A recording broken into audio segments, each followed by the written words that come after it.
தந்தை, மகன், தூயாவியாரின் பெயராலே ஆமென். இயேசுவில் பிரியமான என் அன்பு சகோதரர்களே, என் அன்பு பிள்ளைகளே, ஜூன் மாதம் திரு ஆண்டவருக்கு நம்மையும் நம் குடும்பங்களை ஒப்புக் கொடுத்து ஜெபிக்கின்ற மாதம். இந்த மாதத்திலே நாம் விசேஷித்த விதமாக நாம் அனைவரும் இருதய ஆண்டவருடைய பக்தியை வளர்க்க முயற்சி செய்வோம்.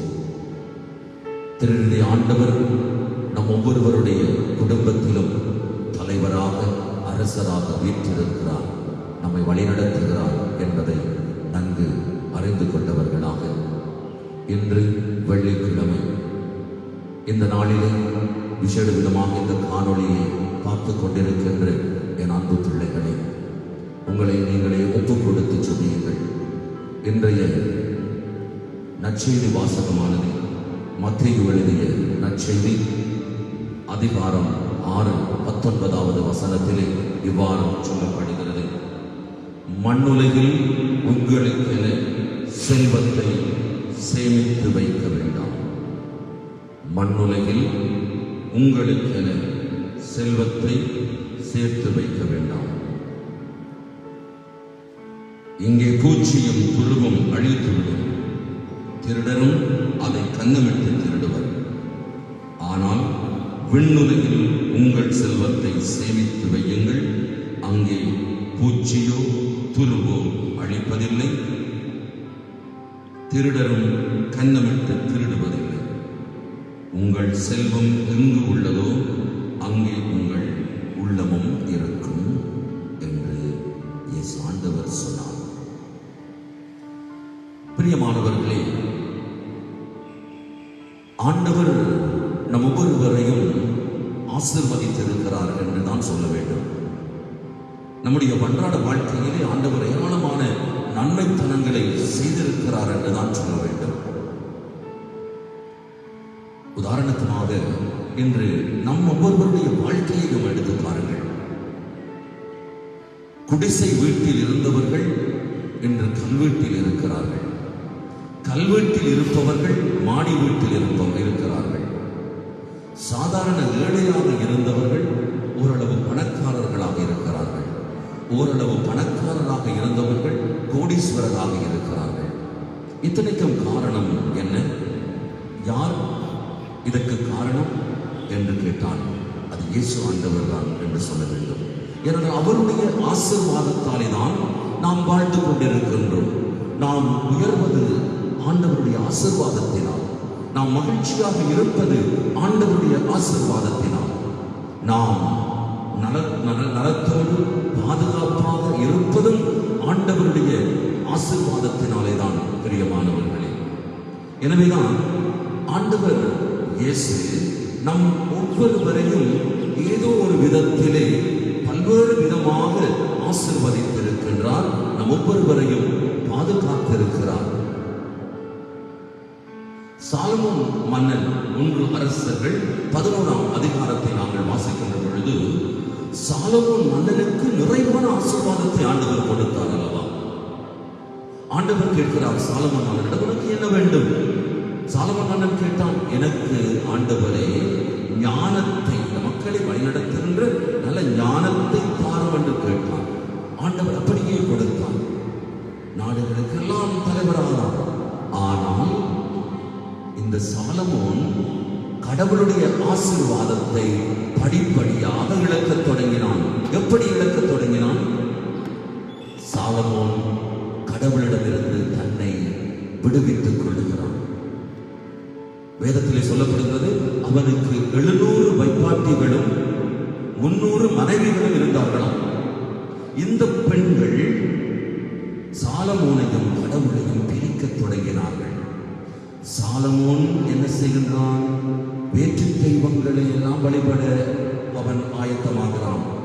ஆண்டவருக்கு ஒரு ப்ராமிஸ் பண்ணினான், வாக்கு கொடுத்தான், நான் வேற்று தெய்வங்களை வழிபட மாட்டேன் என்றெல்லாம் சொன்னவன் இந்த பெண்களினுடைய ஆசை வார்த்தைகளை நம்பி பெண்களுக்கு அடிமையாகி, ஆசைக்கு அடிமையாகி கடவுளுடைய ஆசீர்வாதத்தை இழக்கத் தொடங்கினான். பிரியமானவர்களே, இப்படித்தான் நம்முடைய வாழ்க்கையிலும் நாம் ஆண்டவருடைய ஆசீர்வாதத்தை இழந்து கொண்டிருக்கின்றோம். எந்த வகையில் இழக்கின்றோம்? ஆண்டவர் சொல்லுகிறார், மண்ணுலகில் செல்வத்தை சேர்த்து வைக்காதீர்கள், விண்ணுலகில் செல்வத்தை சேர்த்து வையுங்கள். ஆண்டவர் இதற்காக சொன்னார். இன்று நான் ஆரம்பத்திலேயே சொன்னேன், ஏழையாக இருப்பவன் பணக்காரனானான், பணக்காரனாக இருந்தவன் கோடீஸ்வரனானான். குடிசை வீட்டில் வாழ்ந்தவன் கல்வீடு ஒன்றை கட்டினான். கடவுளுடைய ஆசீர்வாதம். கல்வீட்டில் இருப்பவன் மாடி வீட்டிலே இருக்க ஆண்டவர் ஆசீர்வதித்தார். இந்த ஆசீர்வாதத்தை நீ எப்படி பயன்படுத்த போகிறாய்? இந்த விசேஷமாக இந்த நாட்களிலே தனிமைப்படுத்தலுக்குள்ளான மக்கள் மத்தியில், லாக்டவுனான இந்த நாட்களில் வறியவர்கள் மட்டில், ஏழைகள் மட்டில், அனாதைகள் மட்டில், விதவைகள் மட்டில் உன்னுடைய அக்கறை எப்படிப்பட்டதாக இருக்கிறது? உன்னுடைய செல்வம், நீ சேர்த்து வைத்திருக்கின்ற இந்த மண்ணுலக செல்வத்தை நீ ஆசீர்வாதமாக மாற்ற வேண்டும் என்று சொன்னால், ஆண்டவர் சொல்லுகிறார், உன்னிடம் இருப்பதை மற்றவர்களோடு பகிர்ந்து கொள் என்று சொல்லுகிறார். அப்போது நீ விண்ணுலகில் செல்வம் சேர்த்து வைப்பவனாக மாறுவாய். இன்று எத்தனையோ தொண்டு நிறுவனங்கள், அது மட்டுமல்ல, நம்முடைய பங்கு தந்தையர்கள், அருட்தந்தையர்கள் தங்களுடைய பங்கிலே வசதி படைத்தவர்களிடம் பணம் சேமித்து, நன்கொடையாளர்களிடம் பணம் சேமித்து, தனிமைப்படுத்தப்பட்டவர்களுக்கு, உணவு இல்லாதவர்களுக்கு, வறியவர்களுக்கெல்லாம் உதவி செய்து கொண்டிருக்கிறார்கள். ஆனாலும் இந்த கடவுளால் ஆசீர்வதிக்கப்பட்ட இந்த பணக்காரர்கள், எத்தனையோ பணக்காரர்கள், வசதி படைத்தவர்கள் இது ஏழைகளுக்கு கொடுக்காமல், ஏழைகளோடு தங்களிடம் இருக்கின்ற செல்வத்தை பகிர்ந்து கொள்ளாமல், அவர்கள் இந்த மண்ணுலகில் சேர்த்து வைக்க வேண்டும் என்று விரும்புகிறார்கள் அல்லவா? இந்த நிலை நம்முடைய பகுதிகளிலே, நம்முடைய இடத்திலே இது நடைபெற்றுக் கொண்டிருப்பதை நாங்கள் எல்லோரும் நன்கு அறிந்து கொண்டிருக்கிறோம். பிரியமானவர்களே, இன்று இருப்பவர் நாளையில் இறந்து விடுகிறார். இந்த நிமிடம் பேசிக் கொண்டிருப்பவர் அடுத்த நிமிடம் பேசாமல் இறந்தே விடுகிறார். இப்படியான ஒரு பதட்டமான, ஆபத்தான ஒரு சூழ்நிலையில் நாங்கள் வாழ்ந்து கொண்டிருக்கையில், இதையெல்லாம் உணராமல், இதை பற்றியெல்லாம் சிந்திக்காமல் நம்முடைய மக்கள் என்ன செய்கிறார்கள்? ஏழைகளுக்கும் உதவி செய்யாமல், சேர்த்து வைத்த பொருட்களை, பணத்தை தாங்களும் அனுபவிக்காமல் இறந்து போகின்ற நிலையைத்தானே நாங்கள் பார்த்து கொண்டிருக்கிறோம், அறிந்து கொண்டிருக்கிறோம். பிரியமானவர்களே, எனவே இந்த மண்ணுலக செல்வம் நீ இறக்கும் போது உன்னோடு வராது. மாறாக விண்ணுலகத்தில் நீ சேர்த்து வைக்கின்ற செல்வம், அந்த செல்வம் என்ன? நல்ல காரியங்கள், ஏழைகளுக்கு உதவி செய்தல், இருப்பதை இல்லாதவர்களோடு பகிர்ந்து கொள்ளுதல், அன்பாக பேசுதல், இவைகள் எல்லாம் தான் உன்னோடு நீ இறக்கின்ற பொழுது உனக்கு செல்வமாக அந்த விண்ணரசுக்கு வந்து சேரப்போகிறது. பிரியமானவர்களே, எனவே ஒருவன் எத்தனை கோடீஸ்வரனாக இருந்தாலும், எப்படிப்பட்ட கோடீஸ்வரனாக இருந்தாலும், அவன் மற்றவர்களோடு பகிர்ந்து கொள்ளாவிட்டால் அவன் மனதளவில் ஏழையாகவே தான் வாழ்கின்றான். பிரியமானவர்களே, அவன் கோடீஸ்வரனாக இருந்தாலும், பணக்காரனாக இருந்தாலும், செல்வந்தனாக இருந்தாலும், அவன் பெயரளவிலே தான் செல்வந்தன், பெயரளவிலே தான் கோடீஸ்வரன், பெயரளவிலே தான் பணக்காரன். ஆனால் உள்ளத்தளவில் அவன் ஒரு ஏழையாகவே இருக்கிறான் என்பதை நன்கு உணர வேண்டும். பிரியமான சகோதரர்களே, முதியோர் இல்லத்துக்கு ஒரு முறை நான் சென்ற பொழுது ஒரு வயோதிப தாயை அழைத்து அவரோடு நான் கதைத்துக் கொண்டிருந்தேன், பேசிக் கொண்டிருந்தேன். அந்த தாயினுடைய கதையை கேட்கிற பொழுது உண்மை வேதனையாக இருந்தது. ஃபாதர், நான் ஒரு பெரிய பணக்காரியாக இருந்தேன், எனக்கு 5 பிள்ளைகள், நல்ல அன்புள்ள கணவன் அவர் இறந்து விட்டார். 5 பிள்ளைகளையும் படிப்பித்து வேலை எடுத்துக் கொடுத்து திருமணம் செய்து வைத்து சீதனமெல்லாம் கொடுத்து அவர்கள் நல்ல நிலையில் இருக்கிறார்கள். ஆனால் இப்போது என்னை வயோதிப மடத்திலே சேர்த்து விட்டார்கள். ஏனென்றால் நான் அவர்களது வாழ்க்கைக்கு இடையூறாக இருக்கிறேனா, நான் அவர்களது வாழ்க்கையிலே சந்தோஷத்தை குழப்புகிறேனா என்றெல்லாம் எனக்கு சொல்லி இந்த இடத்திலே கொண்டு வைத்திருக்கிறார்கள். ஆப்பிரியமானவர்களே, நமது வாழ்க்கையிலே நாம் சேர்த்து வைத்த சொத்தும் செல்வமும் நம்மோடு வராது.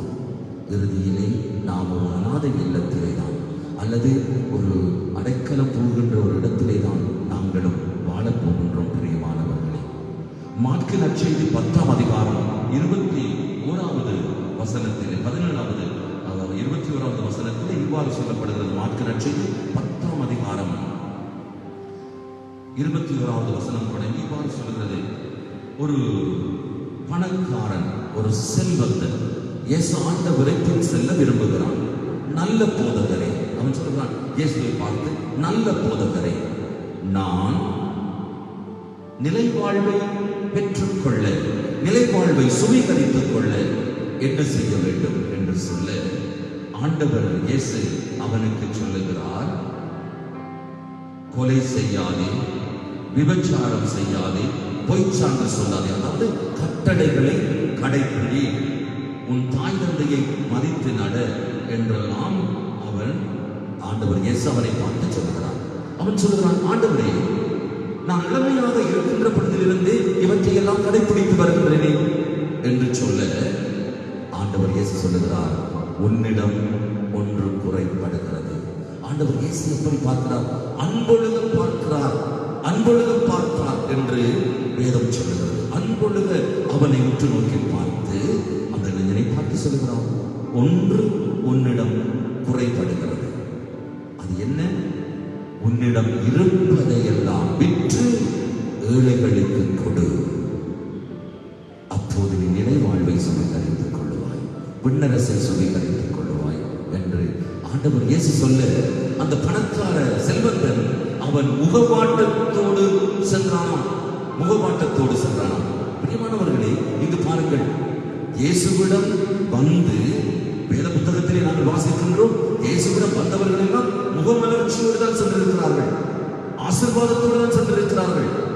ஆனால் இந்த ஒரே ஒரு இளைஞன் தான் முகவாட்டத்தோடு சென்றானாம். ஏன்? அவனிடம் இருப்பதை மற்றவர்களுக்கு கொடுக்க அவன் முன் வரவில்லை. முகவாட்டத்தோடு அவன் சென்றான். அங்கே சாமுவேல் ஆண்டவரிடம் எனக்கு ஞானம் வேண்டும் என்று கேட்டான். அவன் ஆண்டவரிடம் கேட்கவில்லை, ஆண்டவரே, நான் சாகும் வரைக்கும் உம்மோடு இருக்க வேண்டும் என்று வரத்திட்டார் என்று கேட்கவில்லையே. ஆம் பிரியமானவர்களே, நாம் இருப்பதை மற்றவர்களுக்கு கொடுக்க வேண்டும். செல்வம், சொத்து, சுகம், பொருள் எல்லாம் நிரந்தரமற்றவை. அது நம்மோடு வந்து சேரப்போவதில்லை. அது இவ்வுலக மகிழ்ச்சியை மட்டும் நமக்கு தரக்கூடிய செல்வமும் சொத்துமாக இருக்கிறது. எனவே இயேசு ஆண்டவரை பார்த்து செபிப்போம், இயேசு ஆண்டவரை பார்த்து மன்றாடுவோம். ஆண்டவரே, உம்மாவை விட்டா யாரும் இல்லை இயேசையா, உம்மை விட யாரும் இல்லை இயேசையா, நீங்க போதும் எனக்கு, நீங்க போதும் எனக்கு என்று பாடி நாங்கள் செபத்துக் கொண்டு போவோம்.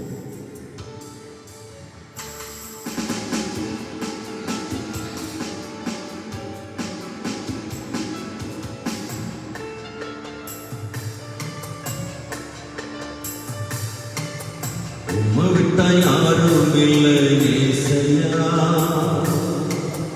உம்மை விட யாரும் இல்லை இயேசையா,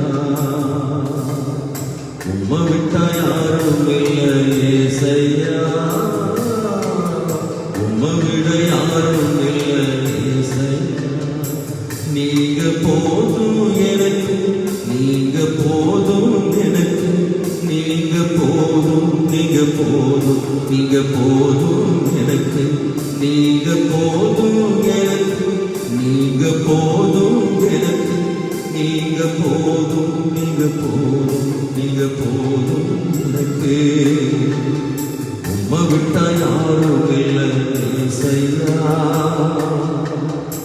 உம்மைவிட யாரும் இல்லை இயேசையா.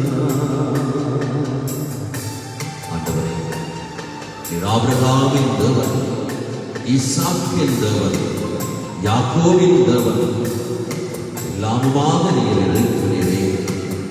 எங்களை ஆசீர்வதிக்கின்ற தேவனாக இருக்கிறீர் அல்லவா?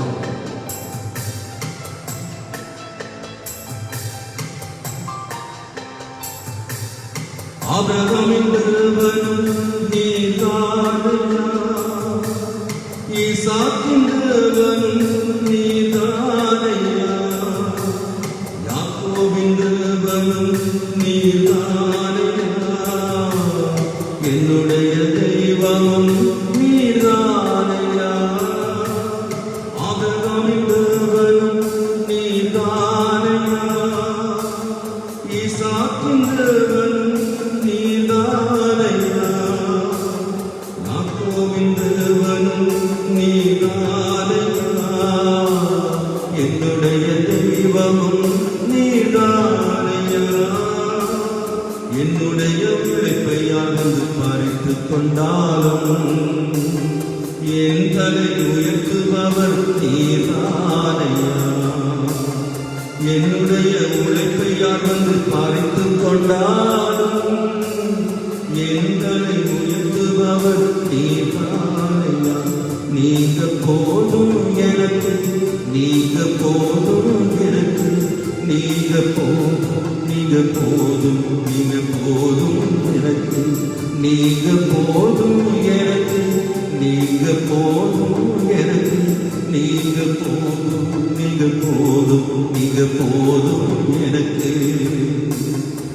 உம்மை விட்டா யாரும் இல்லை இயேசையா, உம்மை விட யாரும் இல்லை இயேசையா.